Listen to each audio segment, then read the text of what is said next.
اور ویسے جب حضرت جبرائیل آتے تھے انسانی شکل میں، وہ ایک بالکل دوسری شکل ہے. وہ تو یہ کہ حضرت داہیہ کلبی جو ہے رضی اللہ تعالیٰ عنہ، وہ بہت حسین صحابہ میں سے بہت صحیح حسین انسان تھے، ان کی شکل میں بالعموم ان کی صورت میں حضرت جبرائیل آتے تھے، لیکن وہ وحی نہیں شمار ہوتی. ہم نے ام السنہ وہ حدیث جس میں جبرائیل آئے اور حضور نے فرمایا جبریل تھے جو تمہیں تمہارا دین سکھانے آئے تھے، لیکن وہ قرآن میں نہیں ہے، ام السنہ ہے، قرآن نہیں ہے. البتہ یہ کہ حضرت جبرائیل کو ان کی اصل ملکی شکل میں حضور نے اپنی ان آنکھوں سے 2 مرتبہ دیکھا ہے. ایک مرتبہ بالکل آغاز میں، جبکہ حضرت جبرائیل جو ہیں ایسے ظاہر ہوئے، حضور اتر رہے تھے غار حرا سے، جبل نور سے، تو آپ کو آواز آئی یا محمد. یہ پہلی وحی کے بعد جو فترت ہوئی ہے، کچھ عرصے کے لیے وحی رکی رہی، اس وقت واقعہ پیش آیا. آپ نے سامنے دیکھا، پیچھے دیکھا، کوئی نہیں، نظر کوئی نہیں آیا.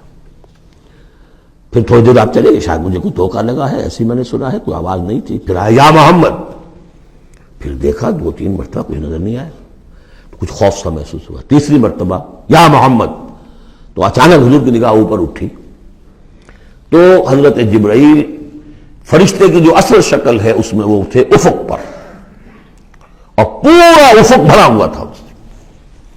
تو اصل ملک کی صورت میں حضرت جبرائیل کو حضور نے اس وقت دیکھا، اور ایک دیکھا ہے پھر عند سدرۃ المنتہا، شب معراج میں، جب ساتھ آئے ہیں لے جانے کے لیے انسانی شکل میں تھے. وہ سواری بھی ایسی تھی جس کو کہ براق کہا جاتا ہے، وہ بھی محسوس ہے تھی، لیکن یہ کہ جہاں انہوں نے کہا 7ویں آسمان پہ جا کر کہ بس اب آگے میری گنجائش، اب آگے آپ کو اکیلے جانا ہے، اس سے آگے اگر میں گزرا میرے پر جل جائیں گے. بے سوز تجلا بے سوز پرم، اگر یکسر منہ برتر پرم، اگر میں نے اب اس سے آگے ایک بال برابر بھی میں آگے بڑھا تو میرے پر جل جائیں گے، اب آگے آپ کا کام. اس وقت بھی وہ ان کی اصل شکل میں ظاہر ہوئی حضرت جبرائیل علیہ السلام. یہ بات اس لیے ضروری ہے کہ جیسے محدثین جو ہیں وہ اس کی تحقیق کرتے ہیں کہ حضور سے کس نے سنا، اس سے جو روایت کر رہا ہے کہ میں نے اس صحابی سے سنا جو تابعی ہے، آیا ان کی ملاقات بھی ثابت ہے کہ نہیں. تابعین کے طبقے کا ایک شخص وہ ہے کہ جس کی عمر ابھی 6 برس کی تھی کہ وہ صحابی فوت بھی ہو گئے، اور وہ کہہ رہا ہے میں نے ان سے سنا، تو پھر وہ حدیث جو ہے محدثین اس کو قبول نہیں کریں گے. وہ دیکھتے ہیں کہ لنک جو ہے مضبوط ہونا چاہیے. روایت ہے نا ان فلاں ان فلاں ان فلاں، حضور سے فلاں صحابی نے سنا، اس نے سنا، اس تابعی نے سنا. یہ لنک جو ہے یہ ملاقات ثابت ہونی چاہیے. تو چونکہ جو حدیث اللہ ہے، یہ قرآن کیا ہے؟ حدیث اللہ، یہ حدیث ہے. احسن الحدیث اللہ الذی انزل احسن الحدیث کتابا متشابہا مثانیہ، یہ ہم پڑھ چکے ہیں سورہ زمر میں. اس حدیث کا یہ حدیث اللہ سے کس نے سنا؟ جبرائیل نے. جبرائیل سے کس نے سنا؟ محمد نے. تو ان کی ملاقات ثابت ہے. اصل ملکی شکل میں حضرت جبرائیل کا دیکھا جانا اس اعتبار سے بہت اہم ہے، اس لنک کو اسٹیبلش کرنے کے لیے اس کو یہاں پہ بیان کیا جا رہا ہے. ما ضل صاحبکم وما غوا، تمہارے یہ ساتھی ہے لوگوں، یہ محمد نہ بہکے ہیں اور نہ بے راہ ہوئے ہیں، نہ بھٹکے ہیں. وما ينطق عن الهوى، اور یہ جو کچھ کہہ رہے ہیں اپنے جی سے نہیں کہہ رہے، خواہش نفس سے نہیں کہہ رہے. ان هو الا وحی یوحی، نہیں ہے یہ مگر وحی جو ان کی طرف کی جا رہی ہے. علمہ شدید القوی، انہیں تعلیم دی ہے، سکھایا ہے اس نے جو بہت طاقت والا ہے. یہاں حضرت جبرائیل ہیں جو مراد ہیں. علمہ شدید القوی، یہ قرآن کس نے سکھایا محمد کو؟ شدید القوی. ذو مرۃ، وہ بڑا زور آور ہے. فاستوی، وہ سیدھا ہوا. وہو بالافق الاعلی، اور افق اعلیٰ کے اوپر وہ محمد کو نظر آ رہا تھا صلی اللہ علیہ وسلم. ثم دنا فتدلی، پھر ذرا نیچے کو لٹکا، قریب آیا. فکان قاب قوسین او ادنی، اور پھر وہ اتنے قریب آ گیا کہ جیسے 2 کمانوں کا فاصلہ ہو یا اس سے بھی قریب. فاوحی الی عبدہ ما اوحی، پھر اس نے وحی کی اللہ کے بندے کی طرف جو وحی کی. وہ وحی کون سی تھی؟ وہ ہے اصل میں وحی رسالت. وحی نبوت جو تھی وہ تو شروع میں آ چکی، اس کے بعد یہ فترت ہو گئی تھی، کچھ وقفہ پڑ گیا تھا. شروع میں وحی جس سے کہ حضور کی نبوت کا ظہور ہوا ہے، وہ تو ہے اقرا بسم ربک الذی خلق خلق الانسان من علق اقرا وربک الاکرم الذی علم بالقلم علم الانسان ما لم یعلم. لیکن اب یہ سورہ مدثر کی آیات اس وقت نازل ہوئیں. یا ایھا المدثر، جب حضور گھر آ گئے اور پھر آپ نے اپنی اہلیہ سے کہا، خوف زدہ تھے جو بھی منظر دیکھا تھا، ملک کی شکل، فرشتے کی شکل. اب وہ تو حضور ہی نے دیکھا جو دیکھا، ہم تو نہیں سمجھ سکتے کہ آپ نے کیا دیکھا. لیکن یہ کہ اس کے بعد آپ آئے، آپ نے کہا مجھے کمبل اڑا دو، لحاف اڑا دو، لحاف اوڑھ کر آپ لیٹ گئے. تو پھر وہ وہی یا ایھا المدثر قم فانذر وربک فکبر، اے لحاف میں لپٹ کر لیٹنے والے کھڑے ہو جاؤ اور خبردار کرنا شروع کر دو لوگوں کو. اور تمہاری اس دعوت کا نقطۂ آغاز تو انذار ہے، اور اس کا ہدف دنیا میں تکبیر رب ہے. رب کو بڑا کرو، اس کی بڑائی منواؤ، اس کی بڑائی نافذ کرو. اس کا نقشہ کھینچا گیا ہے. علمہ شدید القویٰ ذو مرۃ فاستویٰ وہو بالافق الاعلیٰ ثم دنا فتدلی فکان قاب قوسین او ادنیٰ فاوحیٰ الی عبدہ ما اوحیٰ ما کذب الفؤاد ما رأیٰ. جو کچھ انہوں نے دیکھا ان کے دل و دماغ نے اسے جھٹلایا نہیں. یہ نہیں کہا کہ نہیں یہ کیا ہے. دیکھیے ایسا ہوتا ہے کہ کوئی غیر معمولی سی بات آپ دیکھیں تو ایک شخص ہو جاتا ہے میں خواب دیکھ رہا ہوں یا حقیقت دیکھ رہا ہوں. آنچی نہیں بیریم میں بیداریست تو یارم یا بے خواب. اے اللہ جو میں دیکھ رہا ہوں یا ہم دیکھ رہے ہیں یہ بیداری میں دیکھ رہے ہیں، یہ خواب میں دیکھ رہے ہیں. وہ غیر متوقع چیز. لیکن نبی کو کوئی شک نہیں ہوا. ما کذب الفؤاد ما رأیٰ، یکسوئی کے ساتھ دل و دماغ اور جو بھی آپ کی آنکھ دیکھ رہی تھی ان میں کوئی کانفلکٹ نہیں تھا. ما کذب الفؤاد ما رأیٰ فتمارونہ علی ما یریٰ. تو کیا تم اس سے جھگڑتے ہو اس چیز پر کہ جسے وہ دیکھ رہا ہے. اقبال نے کہا نا کہ قلندر ہرچے گوید دید گوید. جو شخص اپنا دیکھی ہوئی چیز بیان کر رہا ہے تم اس سے جھگڑ رہے ہو.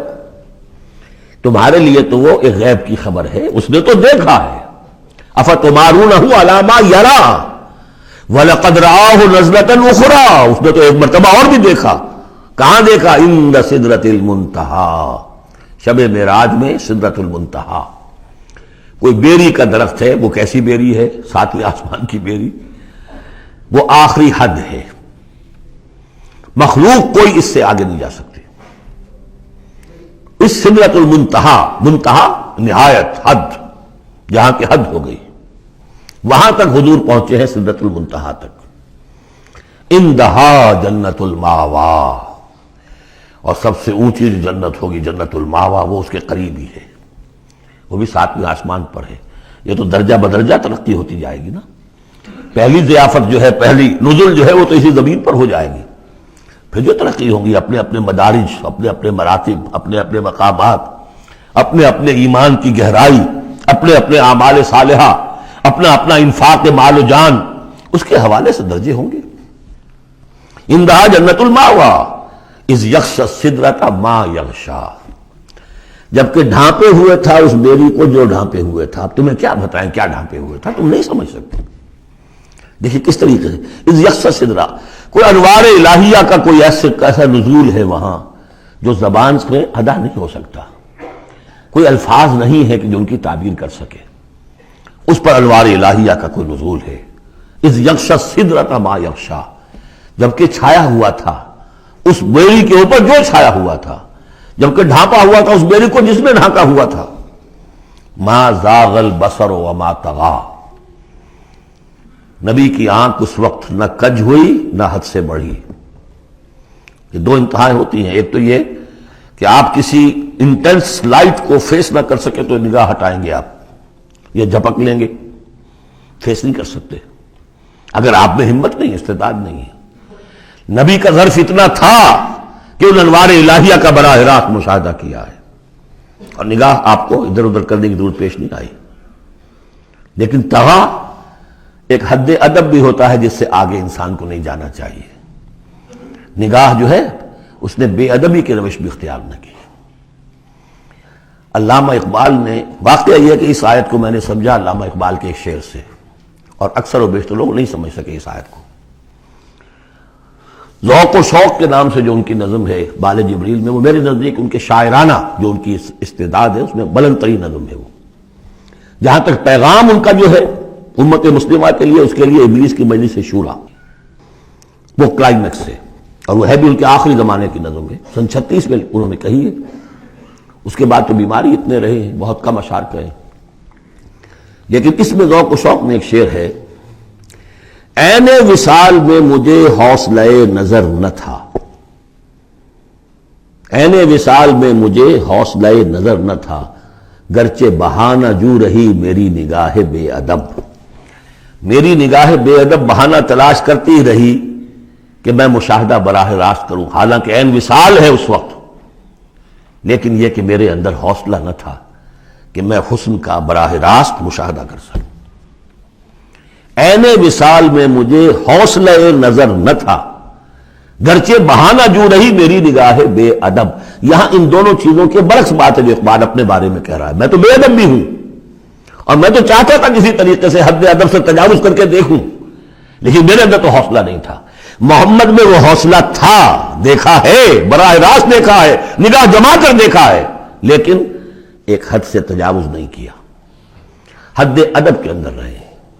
ما زاغ البصر وما طغى لقد رأى من آیات ربہ الکبریٰ، دیکھا انہوں نے اپنے رب کی عظیم ترین آیات کو۔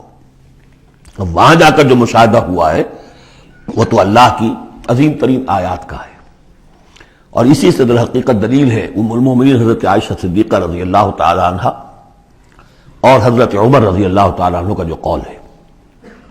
شب معراج میں بھی حضور نے اللہ کو نہیں دیکھا، اللہ کی عظیم ترین آیات کو دیکھا، جو تجلی تھی اس وقت اللہ کی۔ حضرت عائشہ صدیقہ کا کہنا تو یہ کہ نور لا یرا، وہ نور ہے، دیکھے کیسے جا سکتا ہے۔ بہرحال وہاں بھی قرآن جو کہہ رہا ہے وہ یہ نہیں کہہ رہا ہے کہ اللہ کو دیکھا، نہیں، جیسے کہ وہ جو شب معراج میں پہلا سفر کا حصہ تھا زمینی، مسجد حرام سے مسجد اقصی تک، سبحان الذی اسریٰ بعبدہ لیلا من المسجد الحرام الى المسجد الاقصی الذی بارکنا حولہ لنریہ من آیاتنا، وہاں پر بھی اللہ نے اپنی آیات کا مشاہدہ کرایا، لیکن وہ زمینی آیات ہیں اللہ کی، وہ برکات جو ہیں زمینی ہیں۔ یہ تجلی جو ہو رہی ہے یہ ہو رہی ہے اس سدرۃ المنتہا پر، آخری حد ہے، مخلوق کی آخری حد ہے، اس سے آگے کہیے حرم ہے، حریم ذات ہے اللہ کی، جس میں کسی غیر کا کوئی دخل ممکن نہیں۔ اس حد پر جا کر جو وہاں تجلیات باری تعالیٰ تھے ان کا مشاہدہ کیا ہے۔ لقد رأى من آیات ربہ الکبریٰ۔